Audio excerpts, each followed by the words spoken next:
What's up, y'all? It's your girl EJ, and welcome to The First Impression, where I give you my first impression over a television show that I'm watching either for the very first time or one that I'm talking about on the platform for the first time. I'm going to tell you what I like, what I dislike, and a little bit of in between. We're going to talk about some of the main storylines. So if this is your vibe, if this is something you think you can rock with, then let's get into it. My office hours are from 9 to 5. Okay, y'all, so we're going to be talking about Run the World Season 2 on this episode of First Impression. Now, guys, what is this show all about? Now, if you have never seen this show at all, then I'm going to tell you what it's about in a nutshell. It's pretty much about three best friends who are navigating life. We're going through their ups, their downs, their highs, their lows, their relationships with each other, their careers, about the simplest way that you can put it. Now, this show is going to star Bresha Webb, who plays the character Renee. It's going to star Amber Stevens West, who plays the character Whitney, and it's going to star Corbin Reid, who plays the character Sandy, y'all. Who's your favorite character, though? Okay, y'all, so who is my favorite character? First and foremost, I love Renee. Renee is a ball of fun, and typically I would probably say that was my favorite character, but I'm really enjoying the character Sandy. Something about Sandy has really drawn me into her. I am really starting to like how they've developed the character. You know, I find it very interesting what happened in episode 4. I find it very commendable, brave, and strong that she was able to choose herself. And although I didn't necessarily agree with how everything played out, I didn't necessarily agree with this whole breakup thing that happens between her and Matthew. At the same time, I get it and I understand. Now, do I understand why her and Whitney are just out here throwing away perfectly good men? No, I do not. But at the end of the day, she did choose herself. And I think that's what I'm liking about this character. I'm liking how we're really getting all these different layers of her, and I think that we're going to start to see, you know, even more of her growth as we move on. So that's my favorite character. Who is your favorite character? Let me know who you're rocking with right now. Drop it down in the comments and tell me why you're rocking with them. Okay, y'all, so let's go ahead and address the big old elephant in the room. Now, if you've been following this show and you watched season 1, then you know that there was initially 4 friends. There was another friend by the name of Ella. Now, for personal reasons, the actress decided not to come back to the show, and now we are down to this third friend. Now, do you guys think that this changes the aspect of the show? Do you think that it is a better show without the 4th girl, or do you think that, you know, that it takes something away? Now, me personally, I did love the character Ella. I loved how she kind of connected that character Barb, because I love Barb, y'all. I'm such a huge nostalgia person. I love all old school stuff. I love old school stuff. So every time I see Erica Alexander on the screen, all I think about is Living Single, and I just love watching her, and I really hope that they're able to incorporate Barb a lot more. But she was the person who kind of connected us with that character, and she was just so much fun. You know, she was a really good character. I liked her in season 1. And to be fair and to be honest, although I would love to have the character be a part of season 2, I'm just not that torn up about her not being there. I don't think that it really took away a lot from the show. I think the show will work just fine without having the 4th person, the 4th girl. But, you know, it is what it is. It just depends, I guess, on how big of a connection you had to the character. Like I said, at first, Renee was one of my favorite characters, which she still is one of my favorite characters. But what I'm saying is that was the person that I, you know, most liked on the show, and now Sandy is. So I can't really say that having Ella not on the show is a big thing. Now, how they took her away was really interesting. You know, they didn't do a whole lot. They just made it a simple, smooth thing. The way that they explained it was that she stayed on the girls' trip. She wanted to write and she stayed. Her and her boo thing basically, you know, stayed over there. So there's that. They didn't make it big dramatics or anything like that, but you can definitely tell that they didn't seem to leave a whole, well, I guess they did kind of leave the door open. I mean, she could always come back in theory, but they definitely let you know that she wasn't coming back in season 2 because they actually go and pack up her apartment and everything. And so she's gone, So who knows? We shall see. Let me know what y'all think about it. Do y'all think that, the show is missing something without her being there? Go ahead and drop it down in the comments. Let's start talking a little bit about these characters. First and foremost, what's going on with Whitney? Whitney is doing a lot in season 2. I mean, first and foremost, in season 1, she actually told Ola about her little one night stand thingy that meant nothing with some random dude. Honestly, y'all, I'm just gonna keep it 100, keep it a buck, keep it a stack with y'all. I wholeheartedly just wish she had never told him. I felt like she didn't need to tell him, and Sonda gave her the worst advice she could ever give someone.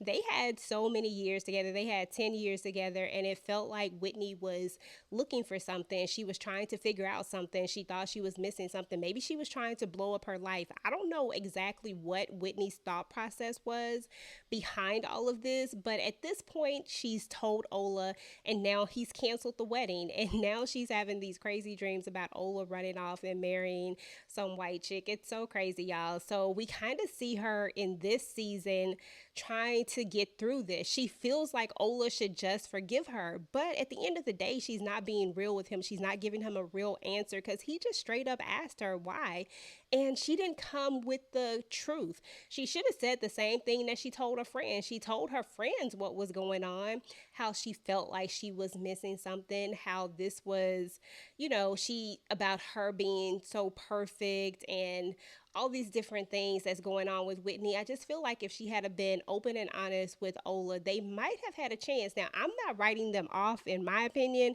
I think that they could always spin the block again. You never know. They might get back together. So I guess we shall see. Now, as far as just Whitney in general, we know that Whitney is this character that has this innate need to always be perfect. She presents herself as the perfect person. And now that she's going through something, and now that it is really a struggle, she's finding herself learning to let go of that perfection. But this is Whitney that we're talking about. I don't know if she's going to be able to completely let it go, but I am interested to see how this character actually grows and how she moves forward and finally lets go of Ola. And like I said, maybe one day they'll spin the block and come back and these two can get back together. But for right now, I think that they're going to need this time apart. I think Whitney really is going to have to figure out who she is and what she really wants, and learn that this idea of perfection is not real. So that's what I think about Whitney. Now, what do I think about Renee, y'all? Now, your girl Renee is an interesting character. I really do love this character. I think she is so funny. She definitely brings the comedic relief to the television show. I think without her, I think if she had been the character that had left the show, I don't know if the show would make it, to be honest. I don't know if I would want to watch a show without this character. She's just so fun. Now, this particular season, we're finding that she and her husband, of course, have separated. They're not fully divorced yet, but they are separated. And she has decided to leave her job. In the last season, we saw where she was upset about the L'Oreal account going to someone else, and she just decided she was going to go and do her own thing. Now, in this season, her old boss, I guess you would say, kind of followed her, but they're just not working out together as far as, this whole partnership thing. And Renee is learning that she just has to go and do this on her own. And she has an unlikely source, ally, or whatever you want to call it, in Barb. And that's kind of how they're bringing Barb back into the show, I guess you would say, or keeping her in the show, because her and Renee seem to always keep running into each other, because Renee is relentless. She wants to work with her. She is about her business, and she is trying to get this business to grow. And so she is really trying to get Barb to let her help her with her branding. Now, we're also going to see that Renee is going to get a new love interest, y'all. And it is interesting because she has met a a millionaire. He might even be a billionaire. I don't even know what it is. Just say he's just rich, rich. I don't know exactly how rich, but he is definitely rich. And they seem to be kicking it pretty heavy, and they seem to be really cool. They vibe really well together, but Preston, is he going to be, is he going to show us something else later? Who knows? I don't know. But right now, I really do enjoy this character, Preston. I think he's going to be an interesting part of the show. I think having these two together and their chemistry and the way that they kind of feed off each other as far as the comedic is just, I love it. So I think that is great for this particular character, and I'm excited to see where she goes from here and what happens. I wonder if her husband will come back into the picture, if he will fight for her, if he will want to get back with her. Like, it's going to be interesting, because in this particular season we are going to see that they actually do spin the block as well, and they come full circle. They come back and they do their thing. Now, they're not getting back together, they're just doing their thing. So I think that those lines can get kind of blurry sometimes. So it's going to be interesting to see, once he returns from out of town and sees her kicking it with this extremely wealthy guy, successful guy, how he's going to feel about it, and then again, he might not feel anything at all. Like, they might just let them separate with an easy separation. I don't know. We shall see. Let me know what y'all think about that. What do y'all think about the character Renee? And do you think that her husband is going to feel a type of way about her moving on? Okay, y'all, so let's talk about your girl Sandy, because Sandy, she definitely surprised me this particular season so far. Now, we still have several episodes left of the season, and I don't know where we're gonna go from here, but in the last episode, your girl Sandy got a marriage proposal from Matthew. They've moved in together, they've been living together, she's been helping to raise his daughter, and we see in this season that the mom has come back, and they have a little bit of tension there. I guess the mom feels a way, she's trying to assert her authority, letting it be known that she is indeed the mom, and Sandy kind of doesn't know where she fits in, and I guess she's trying to learn what her place is anymore now that Amara isn't there. So it's kind of an interesting situation what her and Matthew are going through. But to be fair, I really thought that this was a solid couple. I thought that these two, out of all of the women, I thought women's relationships, I thought that these two had a pretty good solid foundation. But we are seeing that they actually, that their foundation is not as solid as we think. We see that Sandy really, really is feeling a type of way. She wants to grow in her own. What she wants and what Matthew wants may not be the same things. And they find themselves growing apart, I would say, or at least she finds herself wanting to be apart so that she can figure out who she is, I guess.